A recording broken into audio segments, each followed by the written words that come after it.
안녕하십니까, 문광입니다.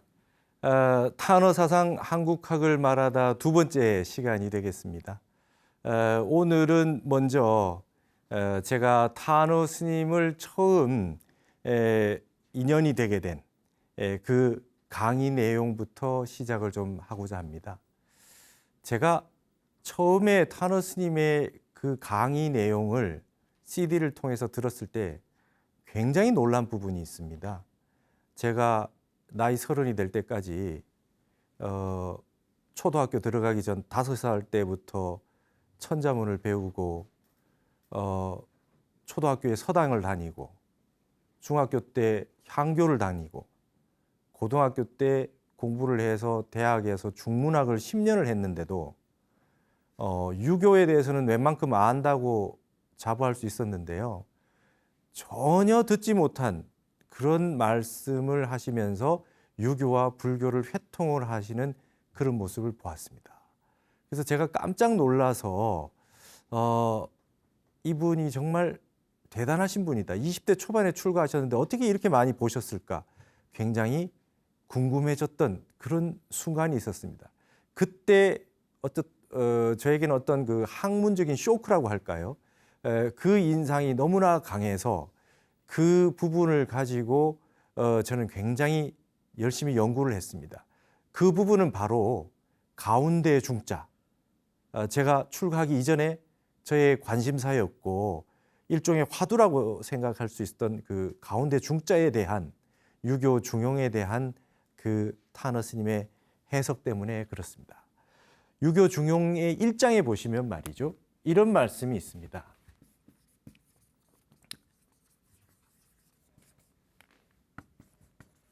희로애락지 미발위지 중이요.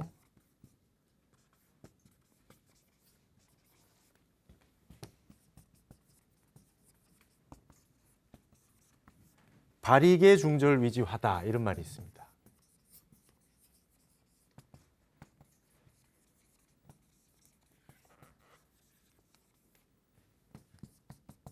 이게 유교 중용의 1장에 나오는 말씀입니다. 여기에서 중이라는 말과 이 화라고 하는 말을 중화라고 하는데요. 이 중화가 결국은 중용이라는 뜻과 다르지 않습니다. 유교에서는 말이죠. 중을 뭘로 보느냐? 먼저 중용이라고 하는 텍스트는 그런 겁니다. 불편불이 무과불지 명야라 이런 말을 하거든요. 원래 중이라고 하는 거는 불편불이 무과불급입니다.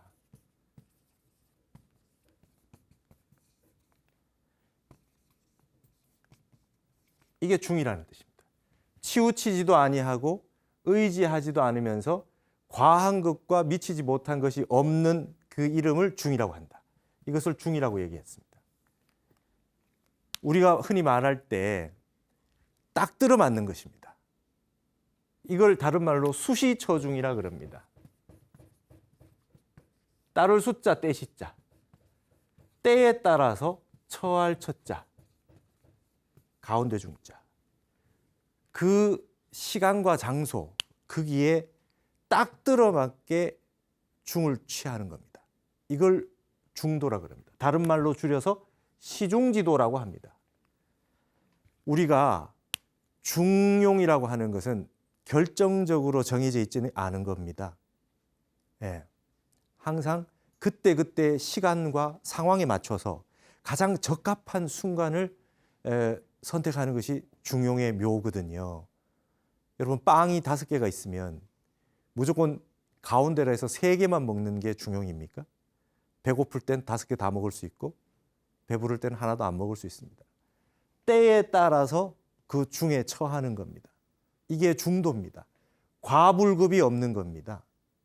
그 다음에 어디 한 곳에서 치우치지도 않고 의존하지도 않는 겁니다. 그래서 중용이라고 할 때에 가장 중요한 것은 저울 때를 가지고 얘기합니다. 저울 때를. 제가 속과 성이 말이죠. 안동 권가입니다. 근데 이거를 권도라고 표현합니다. 권도라고 하는 걸 권세권 이렇게 얘기하지만 이게 권세라는 뜻이 아닙니다. 여기 나무목이 있지 않습니까? 이걸 저울대권 이렇게 얘기합니다.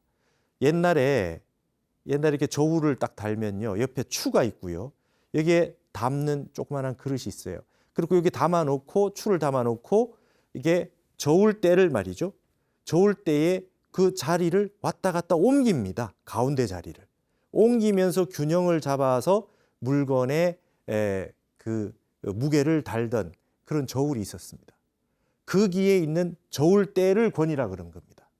그럼 저울대는 항상 옮겨 다닐 수 있는 거죠. 그래서 이것을 말이죠. 객원현실이다 이런 표현합니다. 불교에서 10개자를 써가지고 말이죠. 권을 열고 말이죠. 현, 드러날 현자입니다.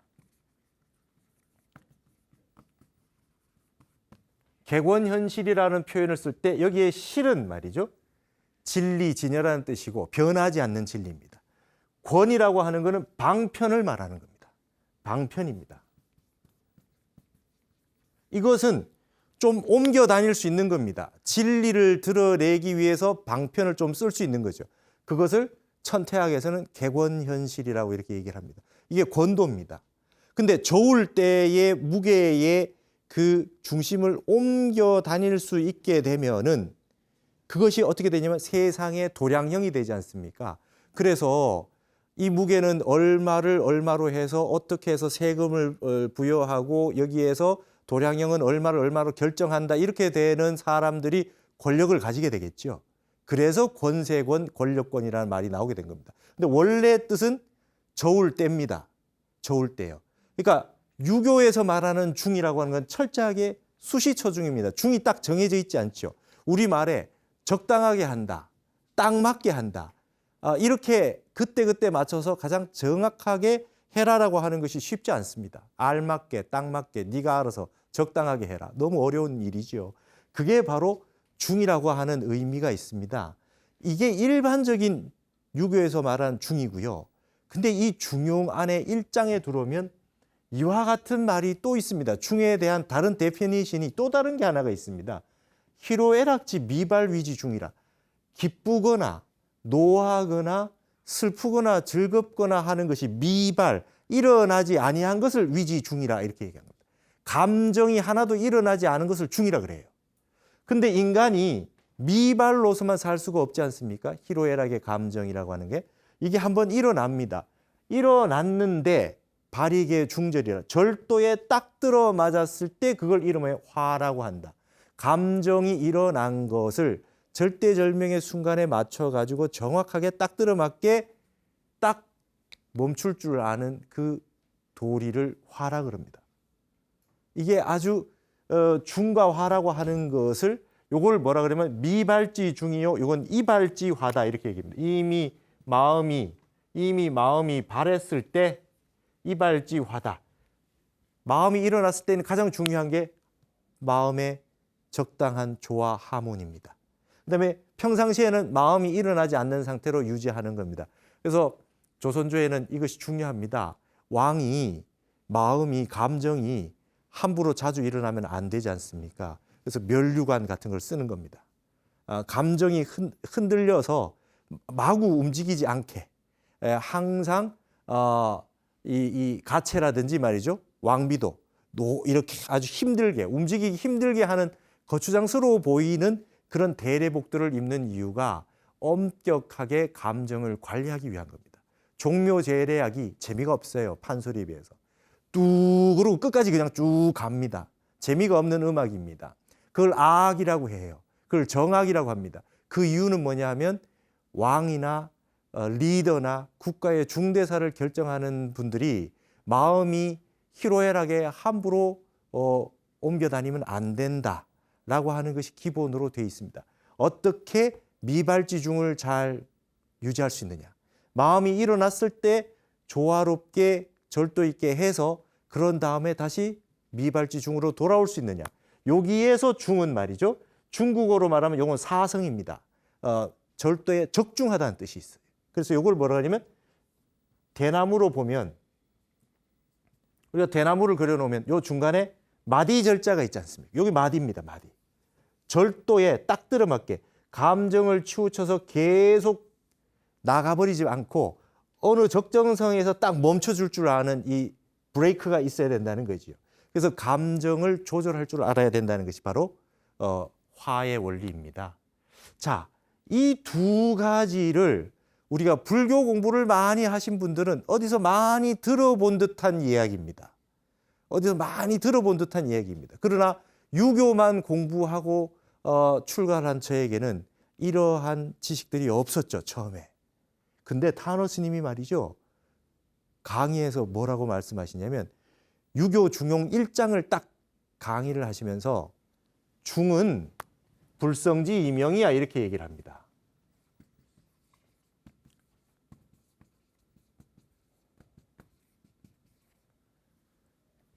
희로애락 감정이 일어나지 아니한 이 중을 불성의 다름 이름이라고 한다 이렇게 얘기했어요. 깜짝 놀랐습니다.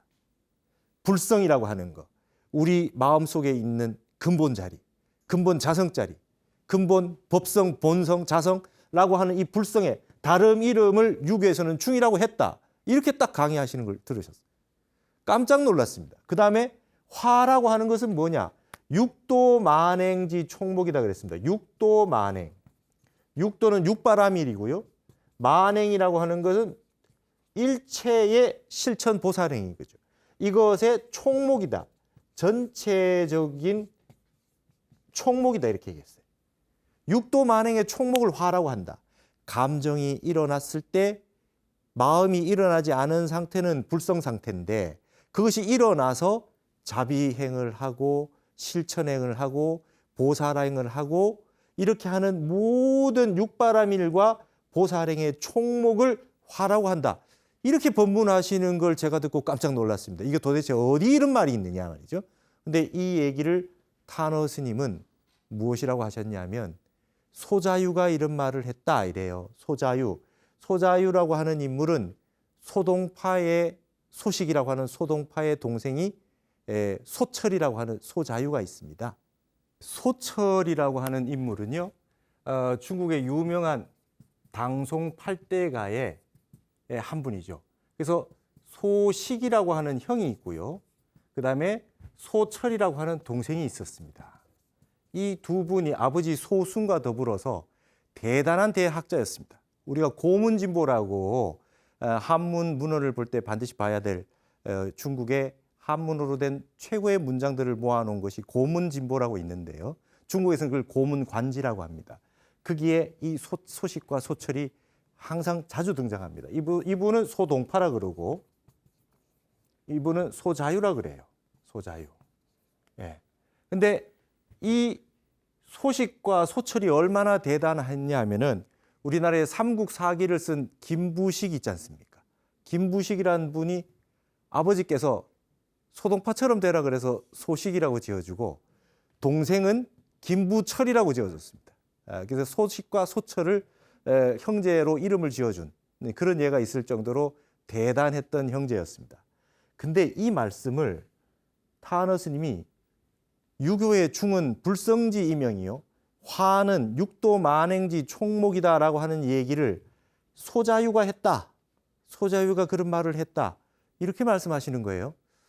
저는 본 적이 없는데 전문적으로 동양학을 연구했던 제가 이걸 들어보지 못했다. 중용의 어떤 주석서에도 이걸 본 적이 없어요. 깜짝 놀랐습니다. 스님은 도대체 이런 걸 어떻게 아셨을까? 그래서 제가 그때 바로 소철집을 샀습니다. 소철의 문집을 전체를 샀어요. 사서 뒤지기 시작했습니다. 근데 그 내용이 나오지 않아요. 소철집에 나오지 않습니다. 그래서 예전에 또 혹시 어른들이 그냥 그 전고에 약하고 주석에 조금 약하실 수 있으니까 혹시 소동파가 말씀한 거를 타너 스님이 그렇게 혹시 잘못 아셨은 거 아닌가 해서 소동파 전집을 또 다 뒤졌습니다. 근데 거기에도 이 말이 나오지 않습니다. 그래서 처음에 찾지를 못하고 몇 년을 묵었습니다. 이걸 찾지 못했어요. 그러고 난 다음에 어느 날 갑자기 다시금 소철의 문헌을 다 뒤지기 시작했습니다. 그러다가 소철집에 없는 문헌을 하나 발견하게 됐습니다. 그것이 바로 소철이 지은 노자신해라고 하는 책이었습니다. 이 책은 소철이 노자 도덕경에 대해서 새롭게 주석을 달았던 책인데요. 여기에서 소자유의 실력이 발휘되는데 유교, 도교, 불교를 회통해서 주석을 막 달기 시작해 놨어요.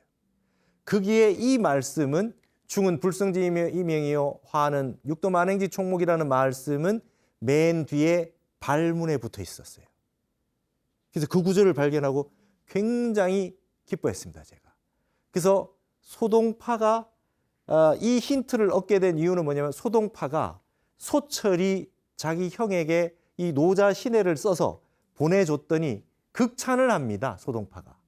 그래서 소철 집엔 이게 없었는데 해서 이 노자 신해라는 책을 열심히 찾게 됐죠. 결국은 소동파 문집을 꼼꼼하게 보다가 소자유에게 노자 신해라고 하는 것이 있다는 걸 알고 여기서 제가 찾아낸 것입니다.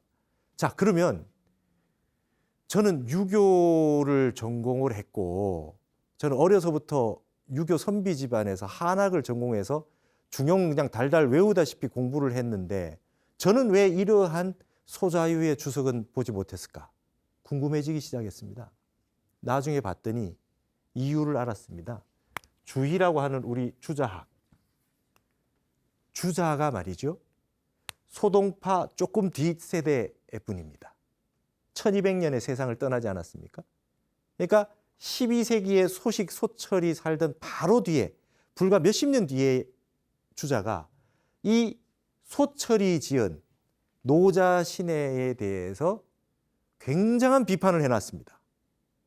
소황문 노자해라고 해서 노자의 소자유의 주석은 굉장히 문제가 많다.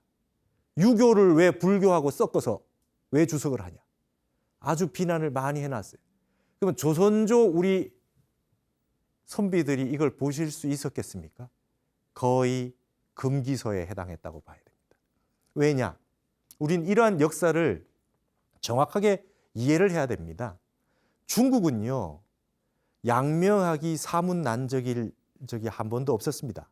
중국의 유학사상 가운데. 그러나 우리는 양명학이 이단이었습니다. 조선조에서는. 왜 그런 현상이 벌어졌느냐? 잘 한번 보십시오. 자, 남송 시대의 주자가 성리학이라고 하는 주자학을 만들어냈고 그것이 발전돼서 오다가 원나라 몽고족에게 나라를 빼앗기게 됩니다. 그래서 원나라가 등장했을 때 말이죠. 선비들은 10단계 가운데 9단계에 해당하는 그런 계급적 차별을 받게 됩니다. 그래서 원나라 때 많은 선비들이 드라마 작가가 됩니다. 그게 원곡입니다. 그러니까 바깥에 나가서 지성인으로 살 수가 없으니까 바깥에 나가가지고 드라마 작가를 해요. 그래서 저작거리에서 연극을 만들어서 하기 시작했어요. 그게 원곡입니다. 그것이 발전해서 명나라, 그 청나라로 내려오면서 우리가 지금 알고 있는 명청 소설이 되기 시작했고, 그 다음에 여러분들이 잘 알고 있는 중국의 유명한 병검이라든지 유명한 그런 그 드라마들이 그 패왕별이라든지 이런 식의 많은 잡극들이 형성이 되면서 지성인들이 이제 나레이션을 하기 시작했죠. 그래서 시와 문을 중심으로 하던 서사가 점점 소설과 희곡 쪽으로 넘어가게 되는 과정이 있었습니다. 지성인이 할 바가 없었어요. 그런 원나라 이후에 다시 명나라가 중국 한족이 중원을 딱 차지하게 되면서 등장한 새로운 유학이 양명학이었습니다. 이 양명은 왕양명이라고 하는 양명이라고 하는 분이 나타나서 말이죠. 다시 유교 텍스트를 가지고 이야기하기 시작한 거죠. 그러니까 주자학이나 양명학이나 중국인의 입장에서 봤을 때는 한족의 학문입니다. 그리고 공자의 학문이었던 거죠. 그리고 분명한 유교의 학문이었습니다. 그 유학이라고 하는 것을 주자가 본 방식과 양명이 본 방식을 둘 다 존경하는 형태로 지속이 됐었죠. 그러면서 명나라 말기 정도에 오면은 중국의 많은 선비들과 스님들이 교류를 하면서 유교와 불교가 본격적으로 회통이 되면서 사상적으로 결합이 되는 순간이 오기 시작했습니다. 그럼 우리나라의 조선 같은 경우는 어떻게 되냐면 고려라고 하는 불교 문화에서 조선이 성리학을 중심으로 해서 건국을 했기 때문에 고려 시대의 불교를 타파하고 생겨난 왕조이기 때문에 불교를 다시 이야기하기 시작하기 어려웠던 겁니다. 그래서 숭유억불이라고 하는 그런 형태로 나갈 수밖에 없었기 때문에 조선은 이 선에 굉장히 가까운, 선과 아주 가까운 양명학이라고 하는 것을 드러내놓고 얘기하기가 힘들어진 겁니다. 그래서 독존유술이라고 하는 유교만, 성리학 중심의, 주자학 중심의 유교만을 내세우는 학문을 유교의 조선시대의 근간으로 삼을 수밖에 없었죠. 그렇기 때문에 양명이라든지 불교와 회통하는 형태의 유교의 저술들, 저작들, 주석들을 보기 어려웠을 겁니다. 그런데 타너 스님은 이런 걸 다 보고 계셨다는 거예요. 20대 초반에 출가하신 분이 이런 걸 다 보시고 이미 이렇게 중과 화를 불교와 유교의 핵심이다. 유교의 핵심 가운데 하나는 중용인데 이 중용을 보기 위해서는 이 노자 시내의 소자위의 주석을 통해 가지고 이거를 불교적으로 볼 수 있다. 이 말씀을 하셔서 제가 깜짝 놀랐습니다. 여러분, 조선조의 선조 임금이요, 10대 때 갑자기 왕위에 올랐습니다. 그래서 왕자 교육을 잘 받지 못했겠지요. 당시에 선조는 신하복이 많았습니다. 임진왜란이 일어나긴 했지만 문인으로서는 말이죠, 대학자로서는 퇴계 선생과 율곡 선생이 있었고, 그렇죠? 그 다음에 학봉 김성일이나 우리 그 서해 유성룡 같은 대단한 정치가가 있었고, 아주 지혜가 밝은 오성과 한음 같은 분도 있었고, 그 다음에 무인으로서는 말이죠, 이순신 장군, 뭐 권율 장군, 많은 의병장, 많은 기라성과 같은 인물들이 선조 당시에 있었습니다. 이때 왕위에 올랐을 때, 선조가 왕위에 올랐을 때 율곡이 퇴계 선생에게 이런 얘기를 합니다. 선생님, 서울에 좀 계셔 주십시오. 왕이 어리지 않습니까? 그랬더니 퇴계 선생이 나는 이미 늙었다. 그리고 나는 정치를 잘 하지 못한다. 그리고 계속해서 정치를 사양합니다. 퇴계 선생이 거의 70여에 가까운 벼슬 사양을 하시는 분으로 유명했습니다. 퇴계 선생은 도학자고 수행자였습니다.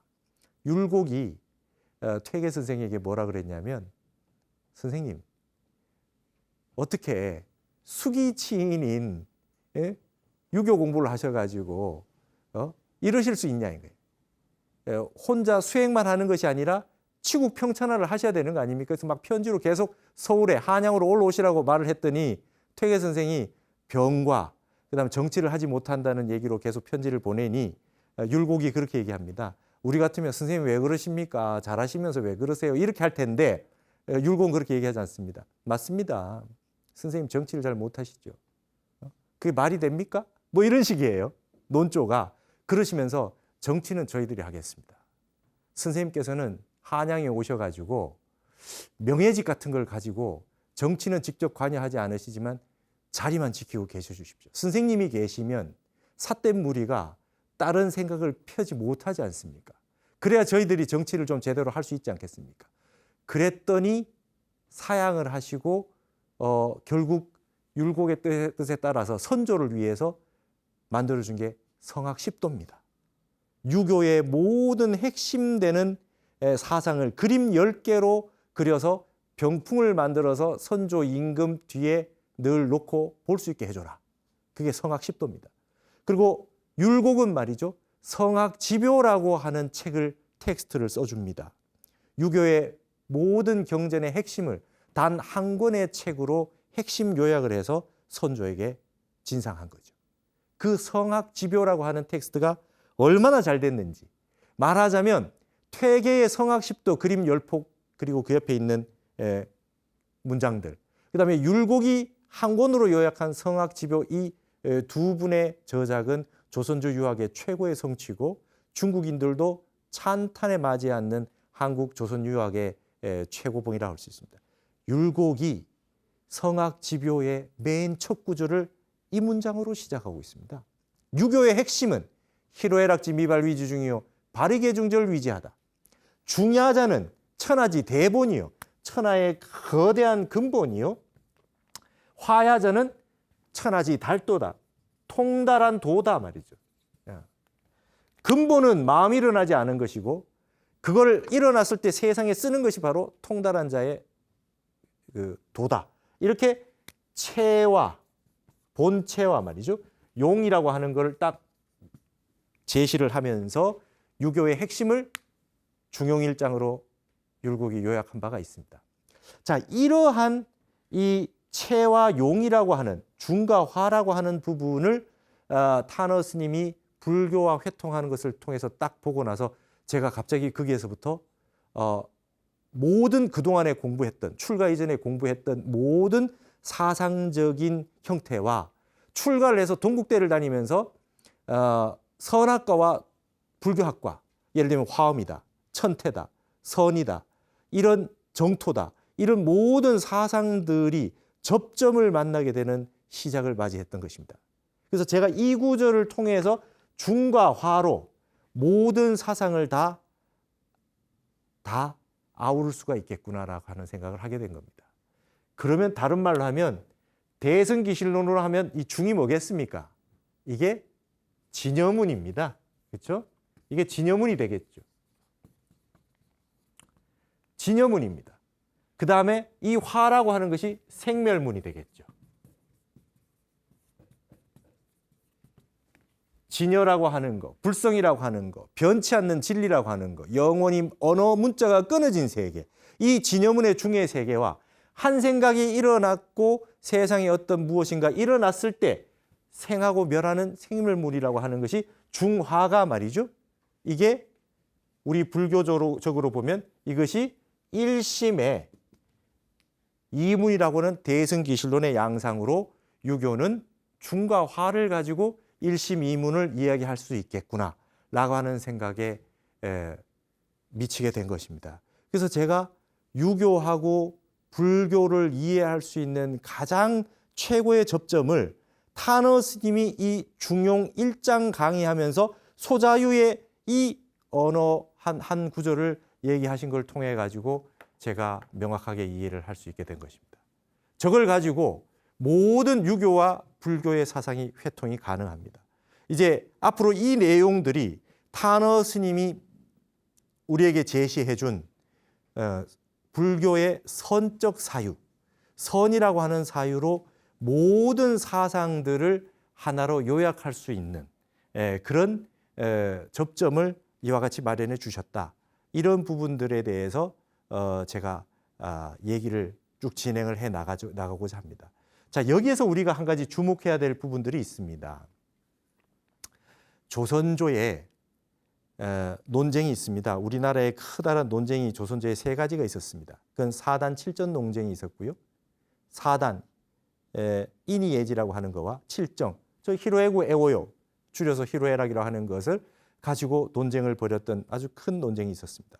그 다음에 예속 논쟁이라는 게 있었습니다. 예속 논쟁이라고 하는 건 저기 마디절자에 해당하는 겁니다. 이 화라고 하는 거, 어느 정도까지 복을 입어야 되느냐, 절도를 1년상을 입을 거냐 3년상을 입을 거냐고 하는 화에 해당하는 것이기 때문에 굉장히 중요한 것으로 봤던 겁니다. 예를 들어서 부모님이 돌아가셨습니다.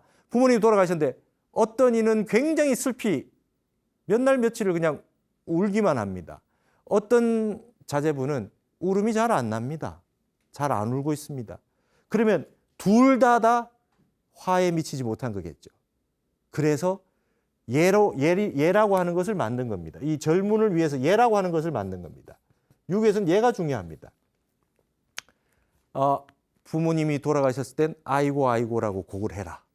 그다음에 어이 애고 그다음에 복은 몇 년을 입어야 되고 상복을 몇 년을 입어야 되고 상주 노릇을 몇 년을 해야 되고 부모님 돌아가셨으면은 감정이 어떻든가 떠나서 기본적인 절도에 입각해서 이 정도 복을 입어야 되고 어떻게 해야 되고 예를 어떻게 이 예라고 하는 리추얼을 통해서 그 사회가 기본적으로 가져야 될 기본적인 절도와 조화 하모니라고 하는 것을 얘기하기 시작한 겁니다. 그다음에 이 예라고 하는 것이 단순하게 화의 마지막이 아니라 화의 마지막 덕목은 악입니다. 성어 악입니다. 유교에서는. 음악에서 완성되는 겁니다. 음악이라고 하는 것이 하모니의 최고의 절정입니다. 인간은 누구나 기본 감정들을 가지고 있습니다. 희로애락의 감정을 가지고 있어요. 그래서 흥어시입니다. 감정을 드러내는 것이 시거든요.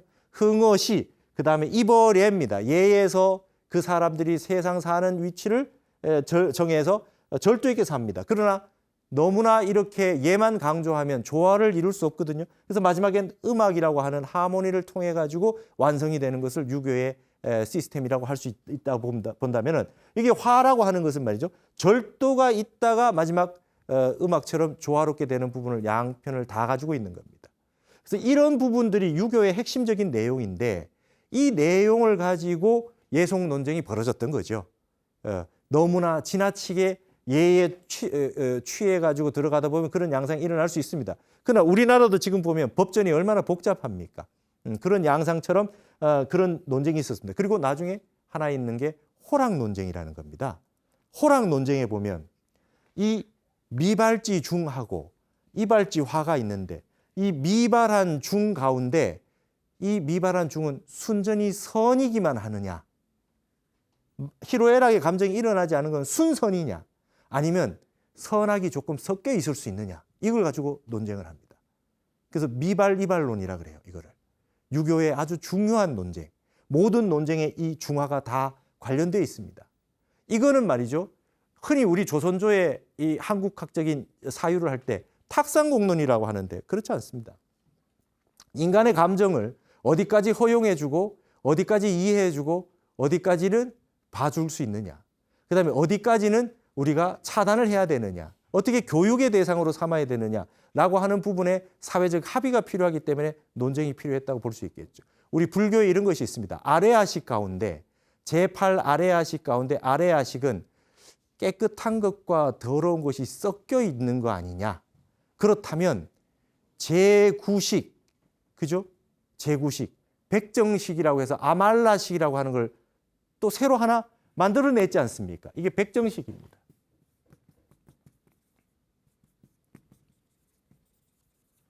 이게 제9식입니다. 아레아식 하나 가지고는 부족하다. 제9식 말라식이라고 하는 게 필요하다. 이거는 순수한 거다. 그래서 진제 3장 같은 경우는 이걸 주장합니다. 그러면 8식으로 충분하다라고 하는 쪽과 그다음에 제9식이 필요하다라고 하는 그 논쟁이 불교사에서 있죠. 그와 동일하게 조선조에는 중이 순선이냐 선악이 섞여 있느냐, 그러면 순선에 해당하는 중 안에도 층차가 나눠지는 것들이 있느냐 없느냐, 이 논쟁이 8식 논쟁과 9식 논쟁에도 다 관여되어 있다고 볼 수 있습니다. 이런 식으로 만약에 조선시대 때 이 중화의 호락 논쟁에서 이런 것까지 다 알았다고 한다면, 불교의 8식, 9식 논쟁설까지 다 알았다고 한다면 논쟁이 좀 더 활성화되고 좋은 결론으로 이르지 않았을까, 그런 생각을 해봅니다. 이건 인간이 가지고 있는 누구나 할 수 있는 논쟁거리가 되는 것이죠. 이런 부분에 우리 선조들은 논쟁을 해왔었습니다. 근대에 이르러서 도노점수론, 도노돈수론도 마찬가지입니다. 앞으로 그런 부분에 대해서 제가 여러분들에게 강의를 해드리도록 하겠습니다. 가장 어려운 부분을 어떻게 우리가 쉽게 이해하고 핵심을 요약해서 알 수 있느냐. 예를 들어서 중도다, 그 다음에 연기다, 공이다, 화엄의 사법계다, 435회법계, 235회법계, 이런 것부터 시작해서 불교의 핵심이 되는 이론들, 그런 것들을 타너 스님이 회통을 통해서 보여준 것들을 제가 다 정리를 해서 여러분에게 아주 핵심만 요약해서 전해드리겠다, 이 말입니다. 그래서 이런 식으로 회통을 하다 보면 앞으로 유교 공부하시는 분은 불교를 이해할 수 있고, 불교 공부하시던 분들은 유교를 다 이해할 수 있게 됩니다. 타너 스님이 여기에 더 나아가서 노장은 말할 것도 없고요, 기독교까지 회통을 하게 됐습니다. 타너 스님은 한문으로 돼 있는 선교사가 번역한 성서를 다 외웠다 그래요. 그래서 기독교까지 다 아시고 기독교를 선적인 사상으로, 불교적인 내용으로 이러한 거대한 어떤 회통의 원리를 가지고 회통을 하기 시작했습니다. 그래서 제가 앞으로 타너 스님의 회통 사상을 얘기하면서 가장 기본적인 것은 선사상과 화엄사상으로 회통을 했다. 저기 나오는 중과 화라고 하는 것도, 희로애락의 미발, 이발이라고 하는 것도 불성자리, 성자리, 선으로 해통한 겁니다. 그 부분들을 많은 부분에 있는 것들을 타너 스님이 핵심을 뽑아서 강의를 하시고 회통을 해놨다라고 하는 겁니다. 그래서 제가 타너 스님을 연구한 바에 의하면 타너 스님의 핵심은 선에 있고 화엄에 있다. 선과 화엄이라고 하는 이 두 가지의 불교 사상을 가지고 노자, 장자, 유교의 역학, 그다음에 유교의 사서삼경, 기독교까지 하나로 꿰뚫어 가지고 요약을 하고 계시더라. 그래서 그 내용을 제가 여러분들에게 핵심으로 요약을 해드리면서 이 내용은 단순히 타너 사상을 보는 것이 아니라 불교학, 나아가서 모든 사상과 종교, 동서 철학이라고 하는 부분을 이해하는 데 여러분들에게 도움이 되실 수 있겠다. 그런 확신을 가지는 바입니다. 그래서 앞으로 제가 여러분들에게 이러한 타너 스님이 20종 80권에 해당하는 많은 번역서와 저수를 하셨습니다. 그 가운데 타너 스님은 본인은 사장지약은 일삼지 않겠다. 나는 스스로 내 글을 쓰지 않겠다고 말씀하셨어요. 성현지학을 번역하고 그걸 풀이하는 데에만 매달릴 뿐이지 본인은 직접 본인의 사상을 밝힌 바가 잘 없어요. 그러면 어떻게 해야 타너 스님의 사상을 알 수 있느냐? 타너 스님이 이런 내용들을 강의하시면서 본인의 사상을 많이 밝혀놓으셨어요. 그래서 저는 스님의 법문 테이프, 강의 테이프, CD 이런 것들을 많이 수집을 해서 약 300여 개의 테이프를 수집을 해서 그 가운데 중요한 부분들을 전부 다 받아줘서 녹취를 해가지고 논문을 썼습니다. 그리고 많은 번역서들 가운데 예를 들어서 장자가 있다 하면 장자의 주석을 중국인의 30여 가의 주석들을 씁니다. 그래서 주석을 해놓고 역대의 주석가도 도저히 주석을 하지 못한 부분들이 있습니다. 그 부분들은 타너 스님이 직접 불교와 해통해서 당신의 주석을 해놓은 게 있습니다. 그러면 그것들을 뽑아내려면 각자의 주석들의 내용들을 샅샅이 뒤져야 타너 스님의 사상이 나옵니다. 그래서 지금까지 타너 스님의 사상을 연구하려면 시간이 방대하게 많이 걸렸습니다. 그래서 그 부분들을 제가 다 요약해서 타너 스님의 생애에 대한 연구는 그동안 많았습니다. 교육, 생애, 번역 이런 부분에 대한 연구는 많았지만 타너 스님의 사상에 대해서는 그동안 이런 본격적인 연구가 좀 부족했다. 그래서 제가 그 논문을 타너 스님의 유교, 불교, 도교, 기독교의 사교를 회통하고 그걸 선과 화엄의 정신으로 회통했다라고 하는 부분들을 제가 논문을 써서 이렇게 책으로 이번에 출판을 했습니다. 그래서 타너 선사의 사교 회통 사상이라고 하는 이 텍스트를 가지고 여기에 스님의 핵심 사상을 개론적으로 다 적어 놓았습니다. 그래서 아마 앞으로는 타너 스님의 사상이 뭐냐라고 본다면은 이 책이 여러분에게 좀 도움이 될 수 있을 것이다. 이런 얘기를 해드릴 수 있습니다. 그리고 아까 말했던 중과 화라고 하는 저 두 글자를 가지고 제가 10년 동안 찾다가 글을 써서 10년간 다시 묵혀서 이번에 낸 게 바로 이 책입니다. 한국과 중국 선사의 중화담론을 비교한 겁니다. 타너 스님뿐만 아니라 중과 화를 우리나라의 성철 스님, 타너 스님, 중국의 감산덕천, 우익지욱 선사의 네 분을 비교를 해가지고 어떻게 우리 불교의 선사들이 유교의 중화에 대해서 이야기하고 있는가 하는 걸 총체적으로 비교를 해서 썼던 책입니다. 그래서 이러한 내용들을 수업 시간에 하듯이 마치 여러분들이 동양학 특강을 듣듯이 이 타너 스님의 핵심적인 사상들을 요약해서 제가 여러분에게 보다 좀 쉽게 제가 이해한 부분을 확실하게 여러분들도 같이 공유하실 수 있도록 여러분들에게 같이 공부하는 그런 시간을 가졌으면 합니다. 그래서 다음 시간부터는 타너 스님이 불교의 핵심이라고 할 수 있는 선사상을 어떻게 보고 있느냐. 그래서 다음 시간은 타너 스님이 본 불교의 선에 대해서 그 핵심 사상을 공부하는 시간을 가지도록 하겠습니다. 오늘 이 시간은 타너 스님의 기본 사상의 중심이 되는 선과 화엄에 대한 여러분에게 개략적인 설명을 드린 시간이었습니다. 다음 시간부터 본격적으로 불교의 핵심 사상을 타너 스님의 설명을 통해 가지고 같이 보도록 하겠습니다. 오늘 이 시간은 여기서 마치겠습니다. 감사합니다.